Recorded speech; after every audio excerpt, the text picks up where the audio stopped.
The CoinWeek podcast is brought to you by PCGS. Visit PCGS.com to find an authorized coin or banknote dealer near you.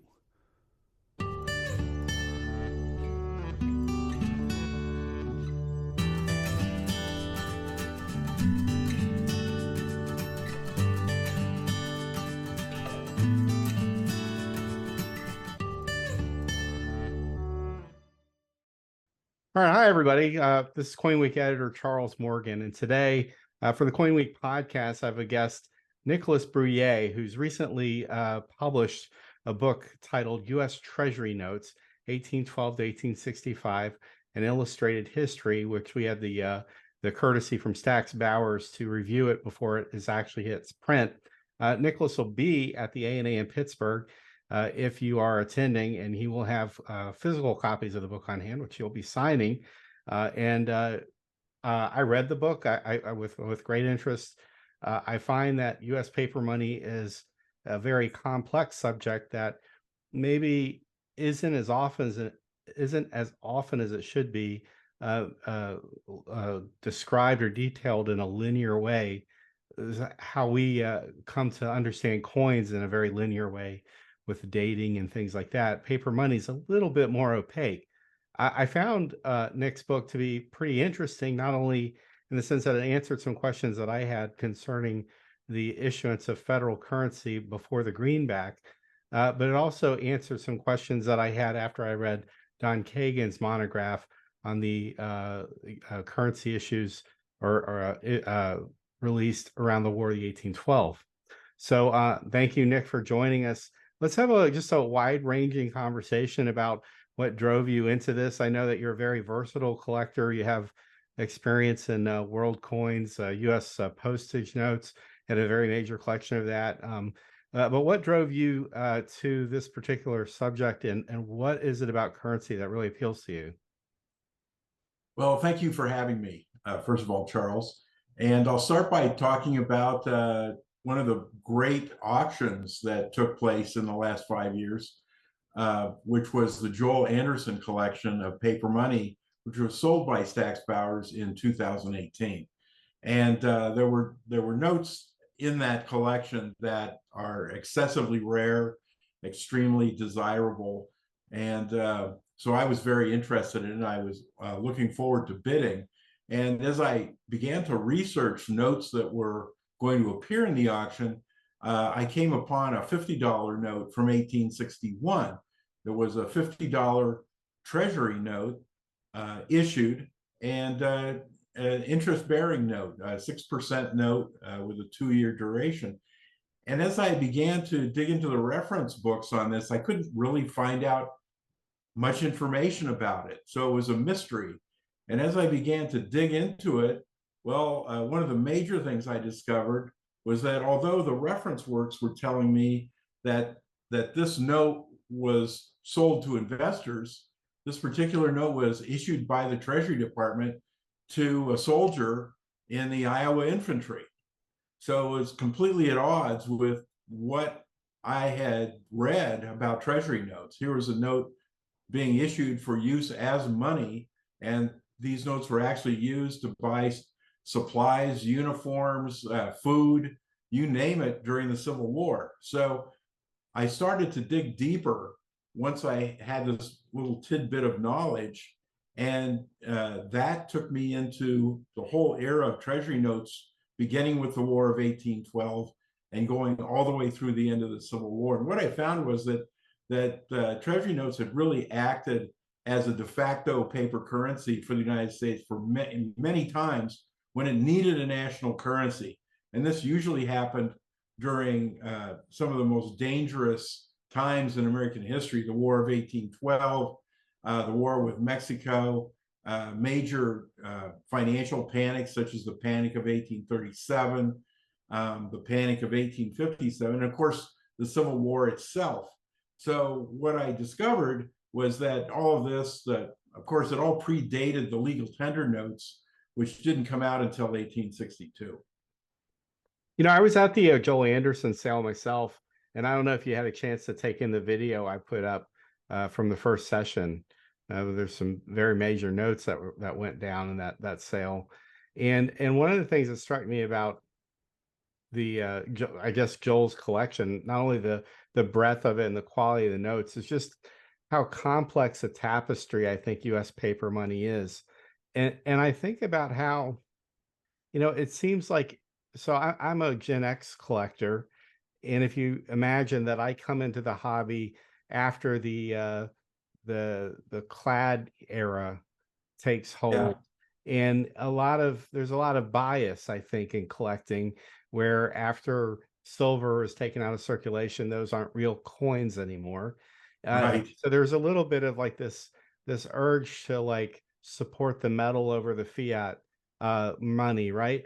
But if you Yes. really think about it, metalism failed the country time and time again over its history, and if it were not for the paper currency being issued at these like emergency points, if it wasn't for like JP Morgan bailing out the treasury when it had depleted its gold supplies, if it wasn't for the greenback, if it wasn't for colonial currency, there really couldn't have been in the United States developing the way we have it. And even if you look at the gold standard and how that the use of the gold standard in the industrialized world came to a head at the early 20th century, where all the major industrial countries knew they had to abandon it in order to have more a better ability to marshal their economies towards growth. It seems to me that like coin collectors have this perverse misunderstanding of the relationship between money and metal. Yes. Well, of course, what you're highlighting is really the fundamental problem, which is that precious metals are inelastic. So, in an economy, if you need to grow the money supply, you can't just suddenly conjure up more gold or conjure up more silver. And when the country's going into war and needs to uh, procure huge amounts of supplies and pay armies and things, what it would find time and time again is that there just simply wasn't enough uh, coinage in existence. In the middle of the Civil War, Salmon Chase, as he was constantly looking for money to fund the military against the South, he found that he could literally confiscate every single gold and silver coin in the country, and it still was not enough money to pay for the military needs of the country. So paper money played a completely different role, and of course it continues to this day. So it's that elasticity where you can grow it or you can contract it becomes a very, very important tool in times when you're at war, or if your economy is going through a recession or depression. And also, it's not true, of course, that these Treasury notes, for example, in the era we're talking, were not redeemable in coin. For the most part, they were all redeemable in coin. You when they matured, you could take them in and cash them in gold or in silver. So for virtually all of their history, they were exchangeable for coin, but the coin was being held for the most part in the Treasury or in its designated banks, and the private banking system basically ran off of that principle. So they were issuing private banknotes left and right for more than a half a century of our history. And if you wanted that converted into coin, you had to go into the bank and hope that there actually was coin in the vault behind that private banknote.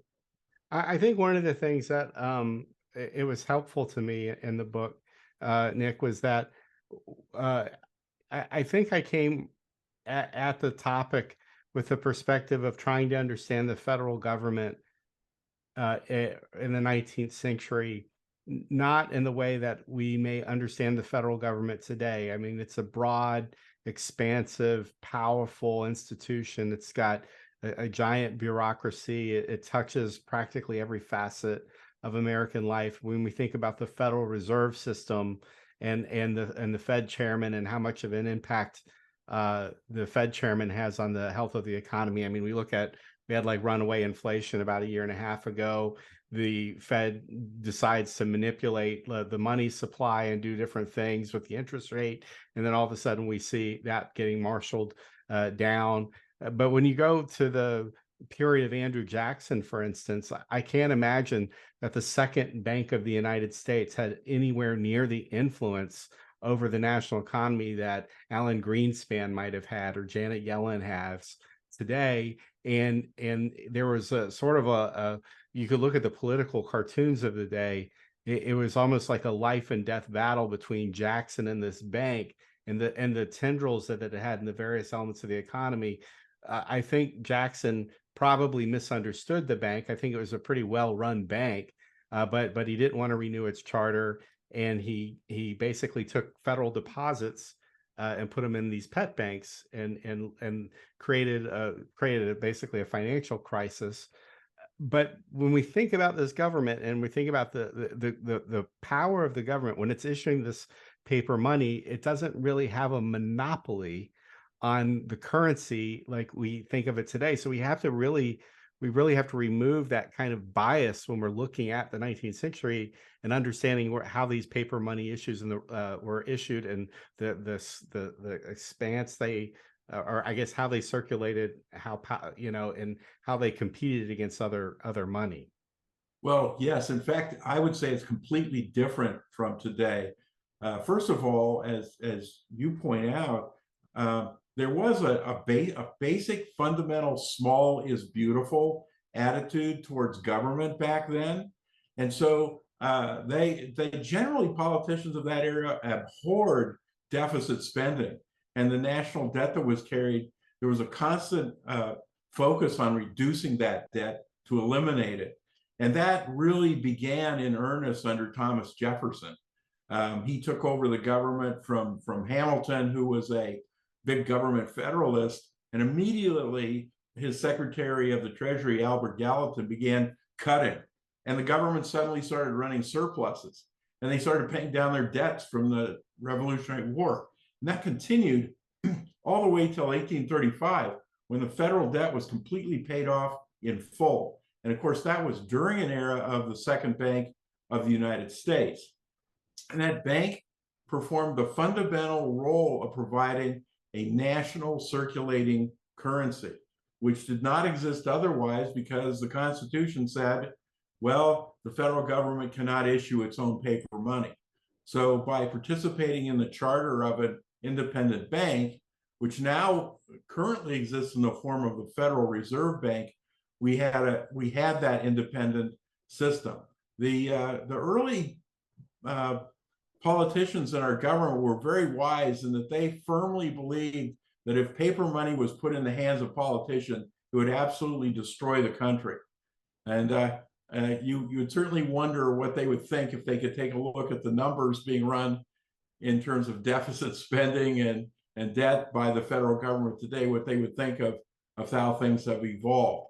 But during this period, because they were running primarily off of a silver and gold-based monetary system, again, they suffered from that inelasticity.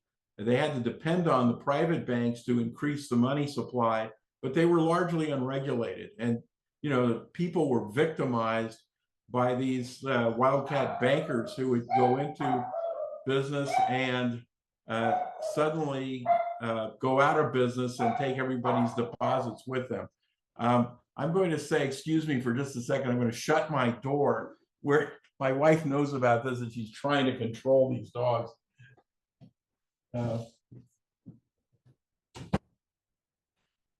This is despite all good intentions. So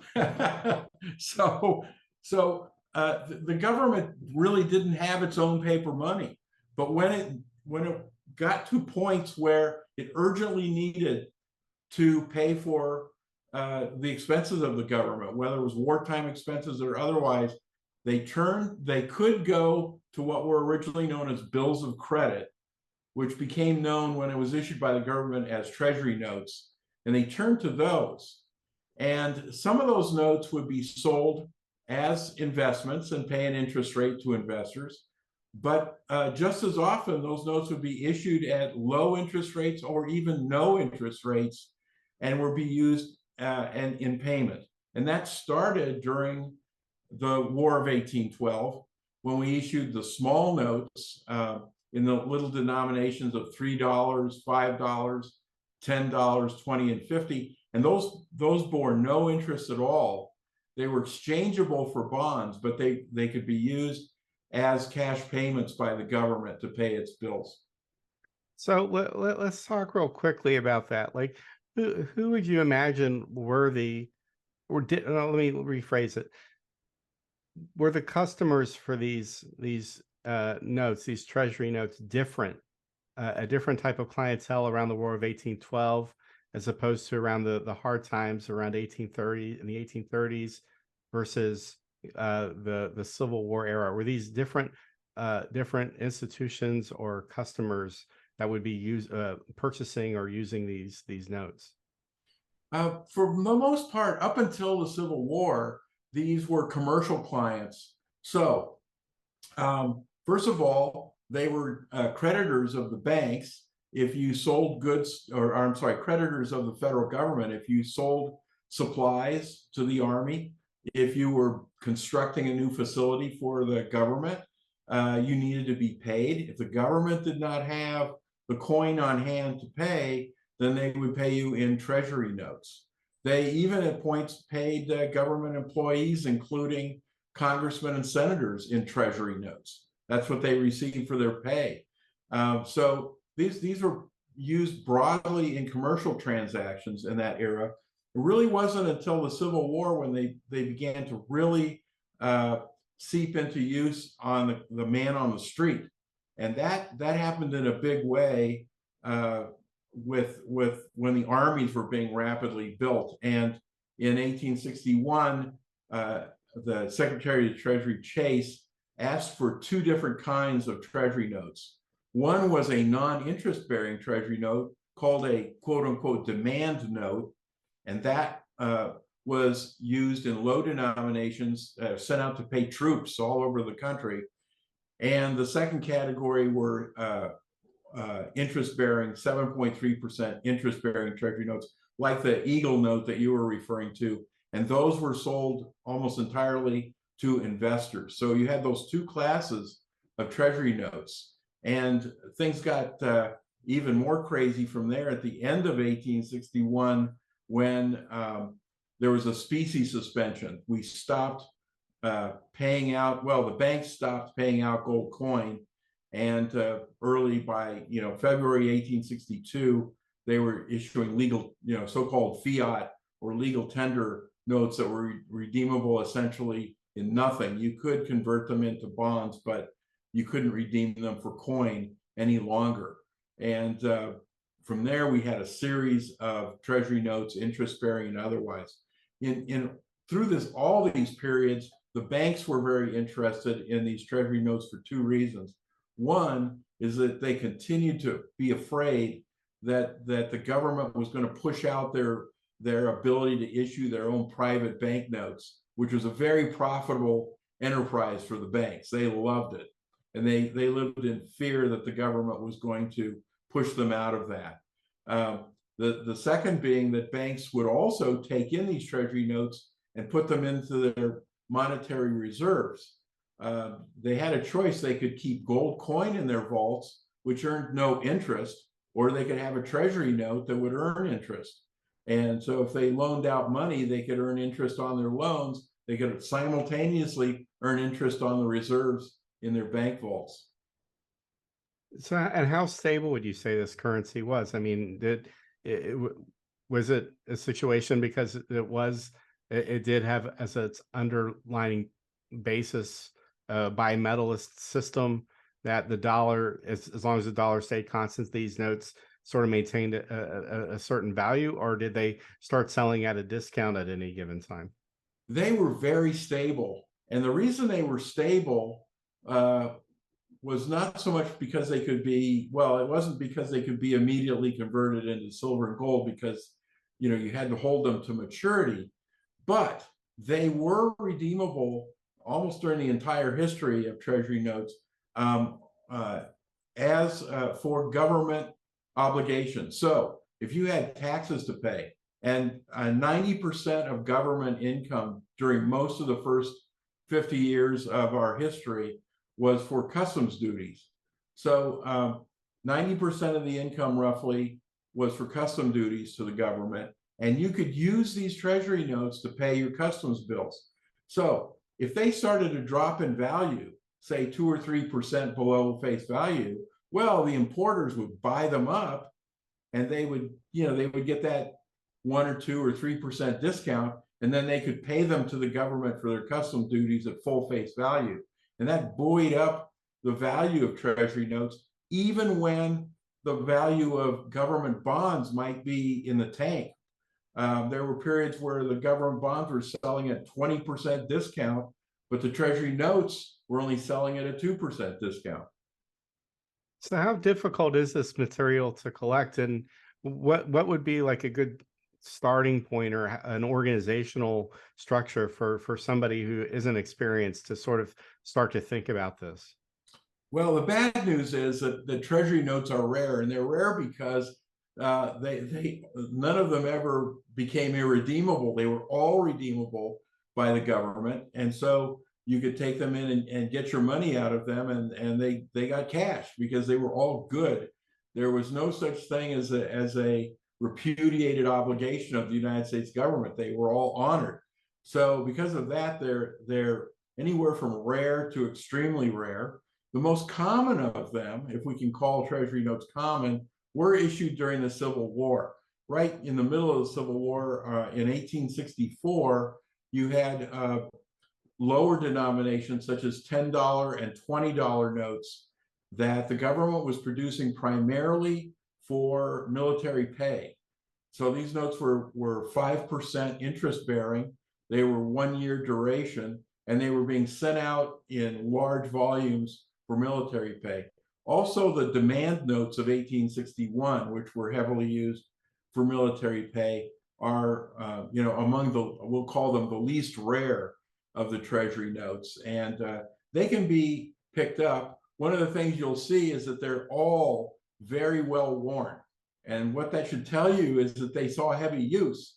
These notes were not being bought and stuck in a box somewhere. They were not being tucked under a mattress. These notes were being used and circulated as money.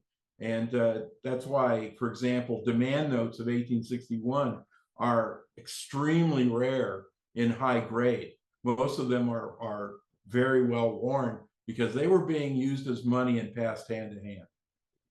Now, of course, after the Civil War concludes, it takes the government about a decade to start to really see the impact of its efforts to get silver and gold back into circulation.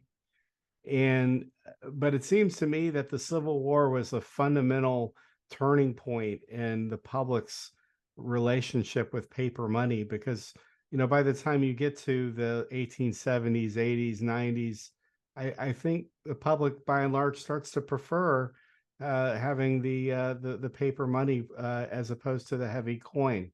Of course, they like to have the paper money backed by something, right? Gold and silver. But I think they like the convenience of it. Do you think it was because of the hoarding of coins during the Civil War and the ease of use and the proliferation of paper money that public sentiment started to switch? Or do you think it was just an inevitable thing that was going to happen? I think that the Civil War did cause that.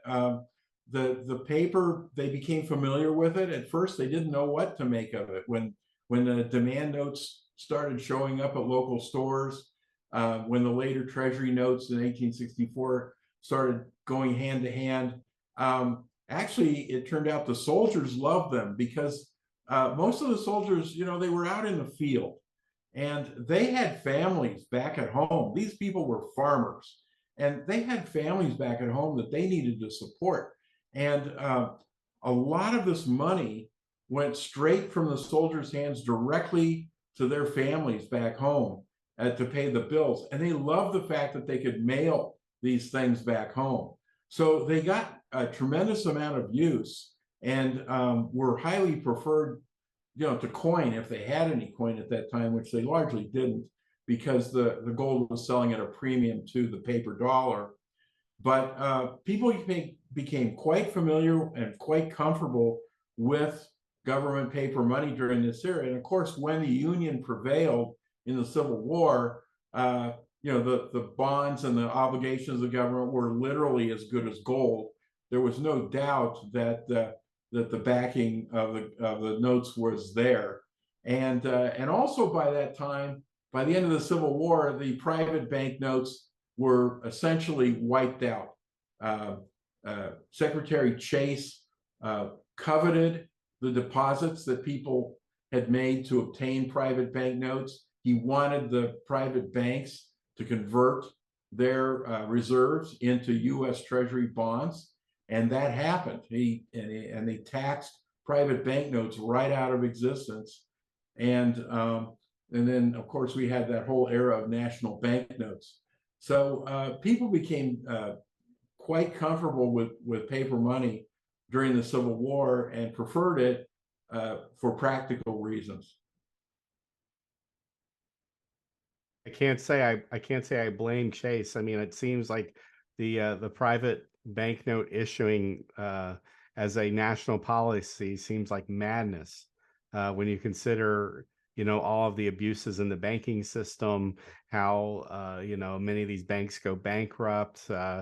Some of the banks are issuing paper money and not redeeming them. It just seemed like a very speculative industry, and there wasn't really a firm requirement of what you had to what background you had or what you had to do in order to set up your bank in some rural part of the frontier country. Well, he came from the Midwest. He was an Ohio Republican, and he had seen a lot of the abuses of wildcat bankers in the Midwest, because there was a lot of it back then. And so he came to Washington with a very cynical view. On the other hand, he knew that his job was to get money to pay for the Civil War. That was fundamental. If they couldn't pay for it, they were going to lose the war, and the Union was going to be broken up, and that was the end. So he was on a constant search for money. And when he saw that the banks were holding all these assets, he naturally coveted those assets. He also found the banks could be very temperamental about loaning the government money.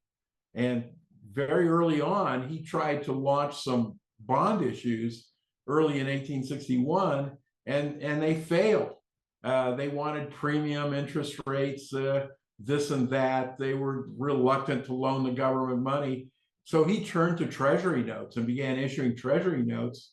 And he literally believed that he could pay for the entire Civil War using Treasury notes.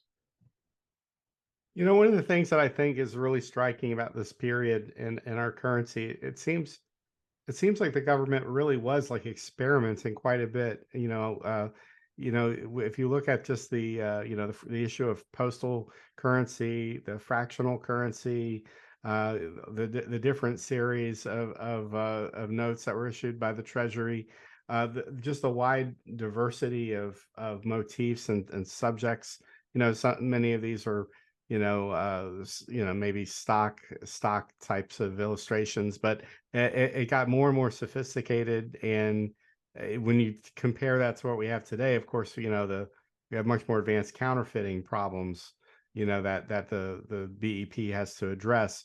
But it does seem that we've fallen into this comfort zone of having no tangible change to monetary design. But in the 1860s, 70s, 80s, 90s, I mean, they were constantly changing currency and the design of currency. How did the general public keep up with that? Well, I think they had a hard time keeping up with it. In fact, the Treasury itself had a hard time keeping up with it, and some of it was driven by the public, but it was also driven by the banks. For example, in 1864, early in 1860, well, actually late 1863, Secretary Chase needed $150 million to finance a war. How is he going to get that? Well, he decided that he needed to make a new issue of Treasury notes to do that. And when he went to the banks to say, I want to issue these Treasury notes, they said, well, you know what, we would like to have coupons on them like bonds. And he said, I really don't want that. It's a pain. You have to surrender the notes and get them clipped and all this stuff.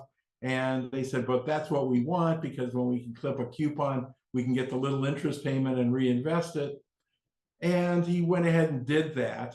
And he soon learned that the problem was that every time another coupon came due every 6 months, these banks could take all the notes. The interest went to zero on them because they clipped their little coupon off the note. Suddenly the notes were face value. They could just be used like money, and they were.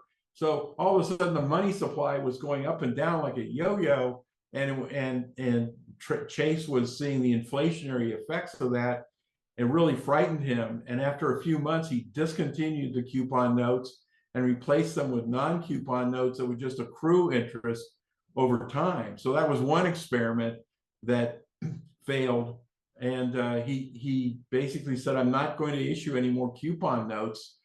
But what he learned from that was that the bankers wanted their interest to compound so they could reinvest it.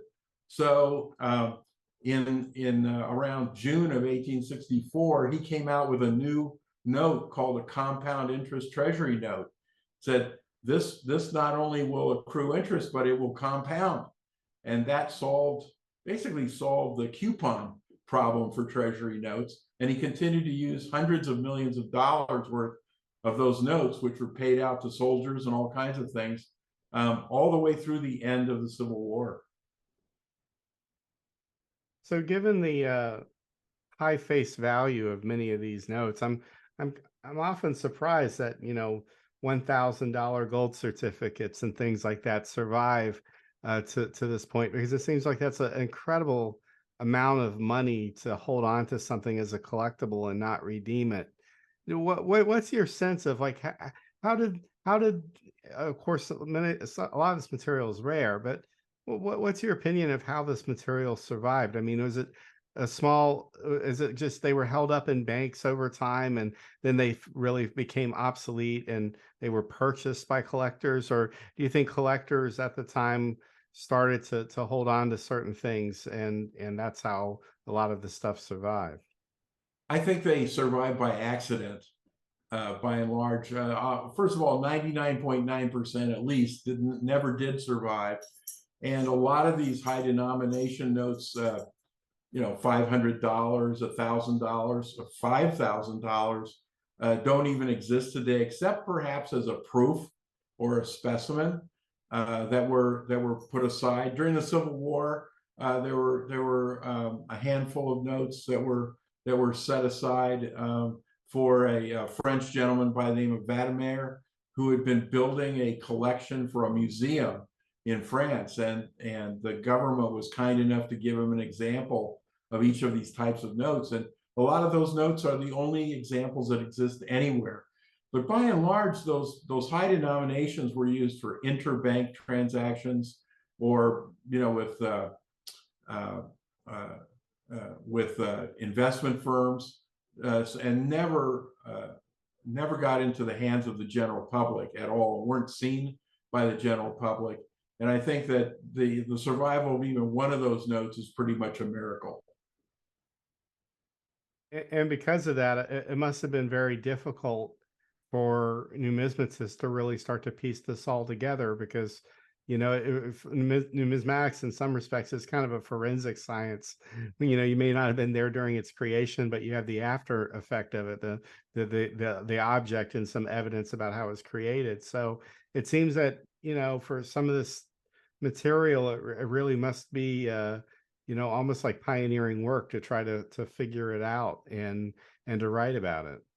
Well, that's exactly the problem I had, Charles, when I started to collect Treasury notes, was the lack of information. And the reference works, when I would dig into them and try to make sense out of these different Treasury Notes issues, there was a lot of missing information, and it was kind of like trying to put together a tossed salad. You get into it and say, well, what belongs to what? Or a jigsaw puzzle maybe would be a better analogy. And it was very hard to make sense out of these different issues. And some of them weren't in the reference works at all and aren't in the reference works as we speak. So my hope is that the research I've done in this book will provide a linear chronology, a linear history that people can now open at the beginning, going back to the War of 1812, and they can follow the successive issues of these Treasury Notes all the way right through the end of the Civil War and see the critical role they played in the financing of the country and being really the ultimate go-to currency when all else was failing. Well, Nick, I think you did a great job on the book. It really clarified a lot of things that I had questions about, and I'm sure I'm going to use it as a standard reference in the years to come. I look forward to seeing you at Pittsburgh, and good luck with the book and maybe finding that next great note for your collection. Great, thank you. I'm looking forward to see you, and hopefully everybody else will come out to the Pittsburgh convention. We are putting a display of about $1.5 million worth of rare Treasury Notes. Will be on exhibit there, where I'm doing a book signing at the Stax Bowers table. And what day are you doing the signing? On Thursday from 1 to 3 o'clock, and on Friday during the convention from 1 to 3 o'clock. Well, I look forward to seeing you, Nick, and thanks for stopping by today. Great, thank you very much. No problem. Have a great weekend. You too.